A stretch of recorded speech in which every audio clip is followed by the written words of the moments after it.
The fallout continues after a phone call between Donald Trump, the American president, and Vladimir Putin, the president of Russia. 2 hours the two men spoke. Of course, main topic was Ukraine, and it ended somehow in a disappointment, especially for Donald Trump, because he wanted to convince Vladimir Putin to also come on board for a 30-day ceasefire. The Ukrainians already agreed to it, but Vladimir Putin was only willing to go as far as a partial ceasefire and has promised that attacks against infrastructure targets and energy targets will be stopped. Then, of course, immediately after the call, the first disagreement, the American side quoted both of these areas for a temporary ceasefire. The Kremlin but said that it was only energy targets that were excluded from the war.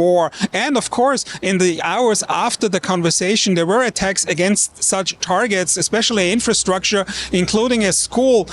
For Donald Trump, it is a setback, and also the way that Putin obviously treated him. He let him wait, so sources, for 30 minutes for the phone call, and then obviously was able to convince Donald Trump to let him off the hook a little bit. That all, of course, is being criticized, especially in Europe and in the Ukraine. Many observers are stating that Donald Trump seems to be more in the corner of Vladimir Putin, as he does not exercise enough, so the opinion, of course, pressure against Russia to come aboard and end this war. Of course, that same pressure and more pressure was asserted against Ukraine and its president Volodymyr Zelensky, famously in the Oval Office, as he was admonished by Donald Trump and Vice President J.D. Vance. And then, of course, there was a stop in military aid temporarily, and also the supply of intelligence information. All those